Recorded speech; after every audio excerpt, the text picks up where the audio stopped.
Oh, yeah. Oh, there we go. Hey, everybody. It's Chris here. Good evening. Good afternoon. Hope everybody is well and excited. I'm excited to share with you today. For some reason, these topics, these readings, they're hitting a little different this time around. And I read this book probably, I did one whole year, just to myself. And then off and on, of course, because they're always great meeting topics. So let's get started so that I don't make this very long. It's Saturday evening today. Today's May 28th, Labor Day weekend. Oh no, Memorial Day weekend. Sorry. I'm bad at holidays. Okay, so Memorial Day weekend, and there's a lot of excitement in the city. People are traveling. Austin, Texas is kind of big for that. There's a few staple things going on here in Austin.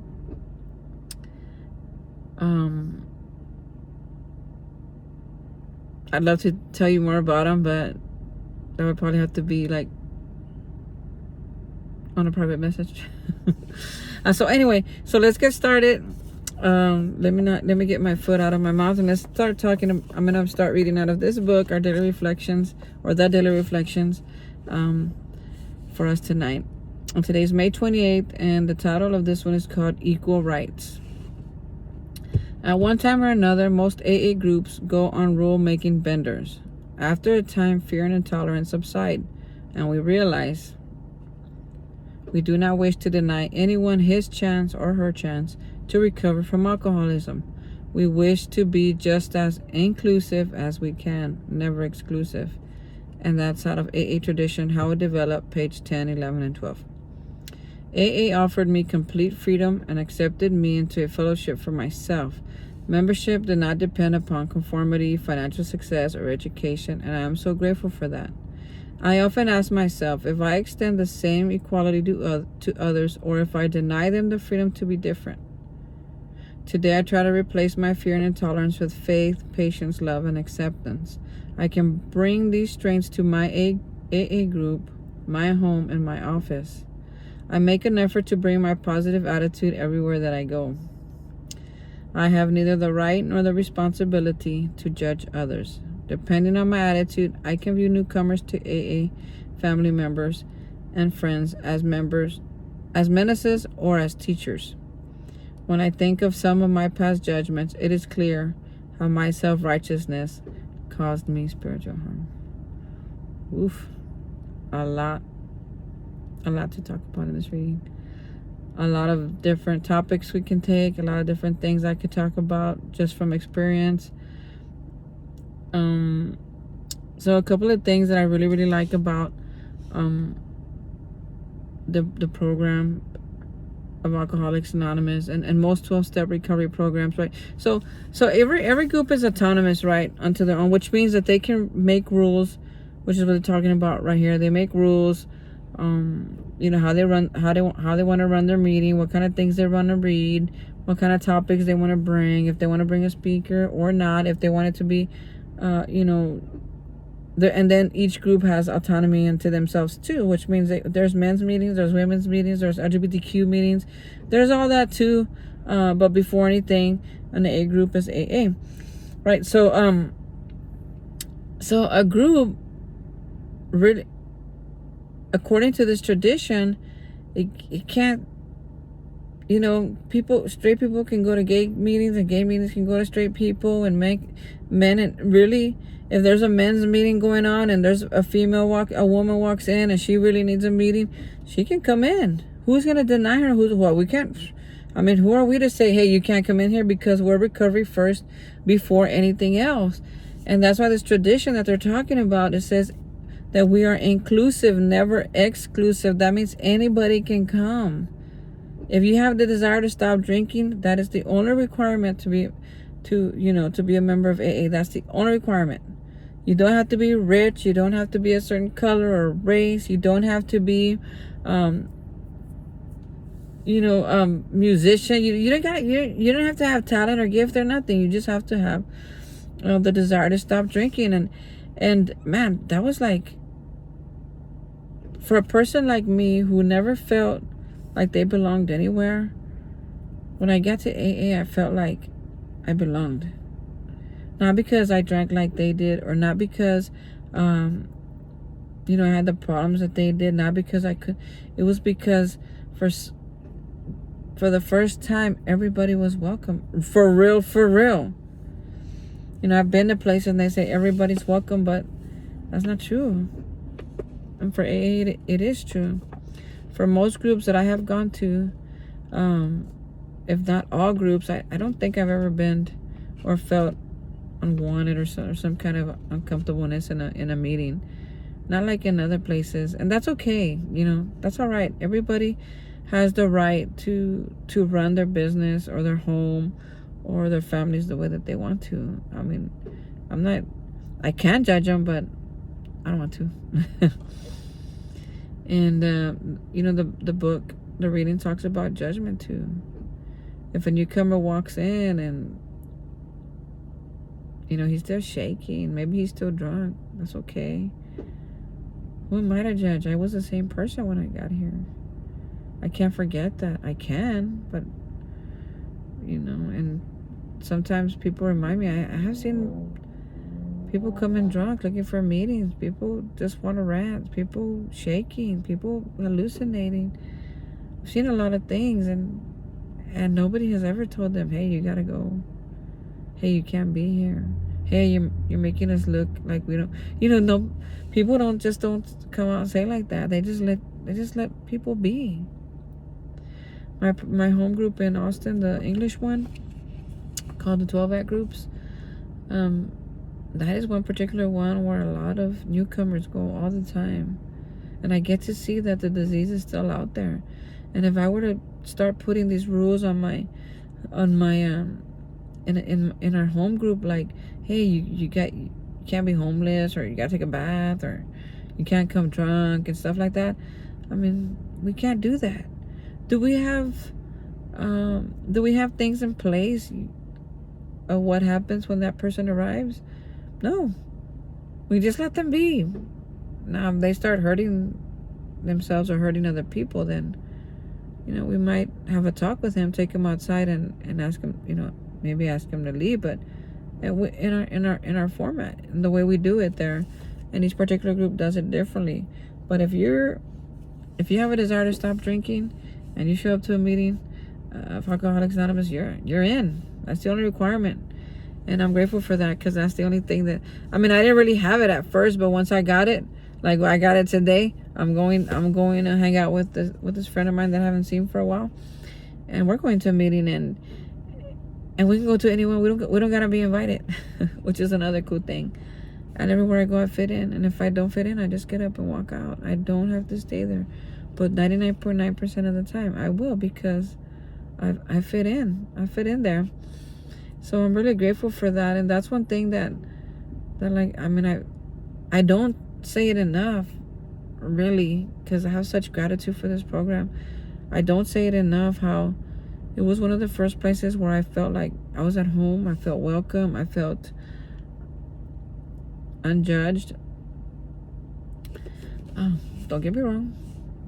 Sometimes I might feel like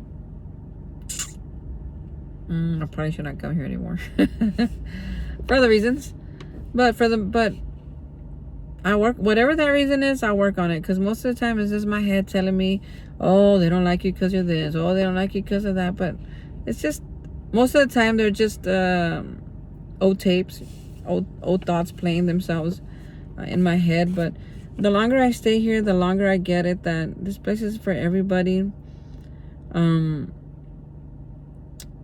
including me, including you, including anybody. Absolutely anybody.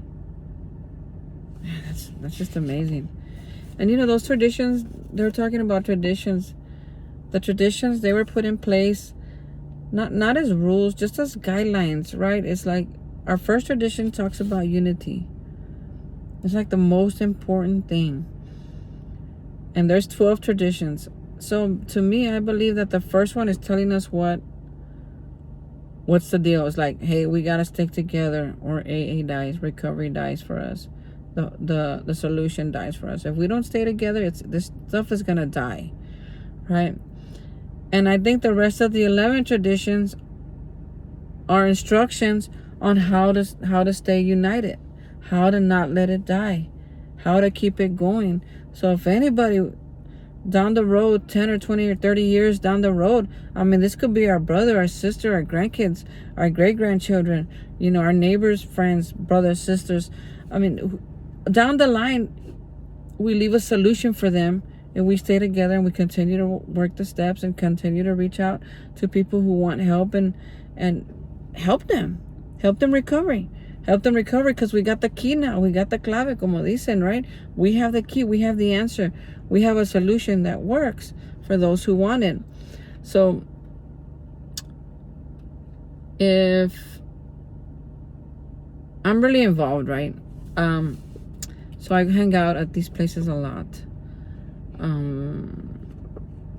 6 or 7 days a week, because I get different things from it. Like tomorrow is Sunday, and they have a meditation meeting that I really, really like to go to, that I can't go to all the time because I'm working. So tomorrow I'm off all day, and I'm going to do the things that I couldn't do if I was working, like my meditation, like my noon meeting, like having breakfast with my fellows, like maybe having lunch, like maybe going to the park, like just really having fun with my recovery. And it's great. I used to think that my life was boring. My life was going to be boring if I didn't drink, but that's not true. It's actually more exciting. I get to experience it with other people who are on the same path, which there is a ton. If you ever make it, if you make it here anywhere, it could be your church group. It could be your family. Some people have really, really big families. I know my dad's side of the family is really, really big. My mom's side was small, and most of them are gone. And there's some faraway cousins and stuff, kin. But my dad's side is like a big family. They'll fill up the ballroom. Easy. So I can hang out, and I guess what I could end with is that today I am able to hang out in crowds or with people like I never could. Because when I came into recovery, because of traditions, these rooms had to,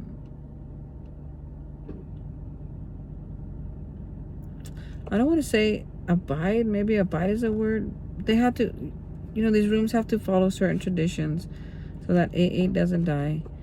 And because they did that, the door was open so that I could get there, so that I could come in.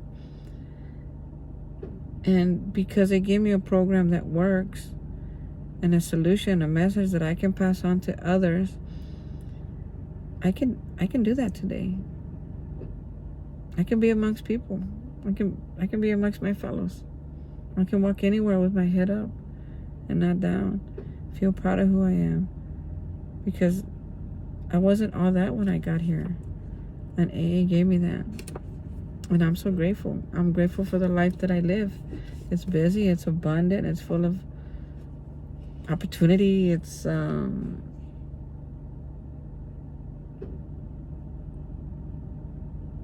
beautiful doesn't know justice to the life that I have today. Do things happen? Yeah. Do I get sad? Yeah. Do I get mad? I still do sometimes. I'm not always this happy, but for the most part I am. I'm always full of joy. Why? Because I haven't drank today. I haven't thought about it. I haven't wanted it. I haven't thirst for it. And I didn't drink last night. And that was awesome. For people like me, that's awesome. That's a big deal. Because I remember drinking, it was like all that I did. All day and all night. It even got to the point where I was drinking. I've gotten fired from jobs for drinking on the job. And I was just messy, man. I would leave my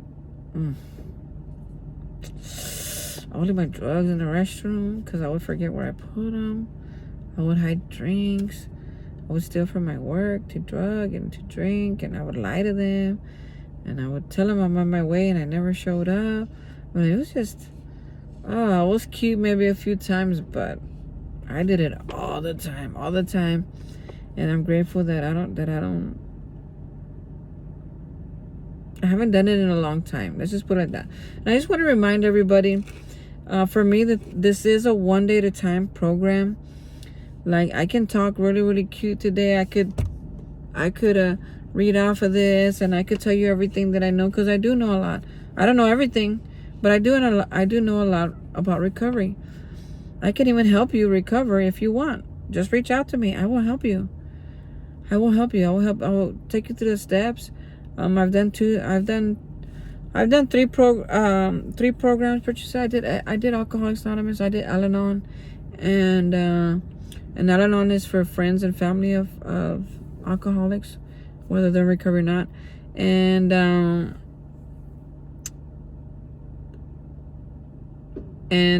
I've done the church version of it.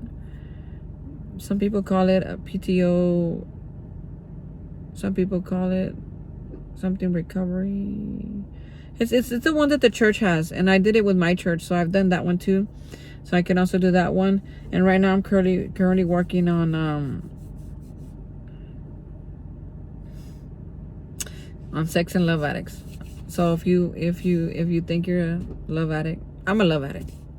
That's what I am. So if you think you're a love addict, I can help you with that too. So for me, if I'm not working my program on a daily basis, that doesn't mean I have to be at a meeting all the time, but I do have to be doing something constructive towards my recovery. If I'm doing that today, then today I will be sober, and tomorrow I have to do it for tomorrow, and yesterday I had to do it for yesterday. So for me, this is still one day at a time program. I do it like, like my life depends on it, because it does. My life depends on it. It's not just about living today. It's not just about surviving. It's about thriving. It's about carrying the message. For me, it's about carrying the message. It's about living my life to the fullest in unbelievable ways. I mean, where I live today, you would have told me I want to live here. A few years back, I wouldn't have believed you. It's a nice place. I don't own it, but it's a nice place. In 5 years, I might be owning my place. I don't know. I don't know where I'm going, but I know that if as long as I don't drink today, I'm going somewhere. If I start drinking right now, then I will definitely I'll go nowhere, and then I'll start rolling backwards into the life that I decided I don't want to live anymore. But I'll go there. Yep, just for a drink. I'll take that chance. But I don't want to. Not today. So here I am. I know this was long. I'm trying to stay under 20 minutes because it rolls different under 20 minutes. So anyway, I just want to say, everybody, thank you. Those for tuning in. I know that I love you all so much. I hope you're getting something out of it. And if you're not, then I apologize. But write in the comments. If you say, I'm not getting nothing out of this, Chris, just put in the comments.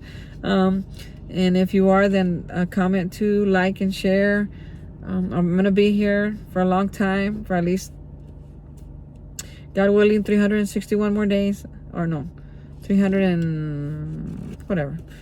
When I go through 1 year of this whole book, then I'll be done. So if you subscribed, you might get my my daily messages. So I just want to say thank you. I'm really, really grateful. I think I'm up to 3 subscribers. So I'm looking for a few more.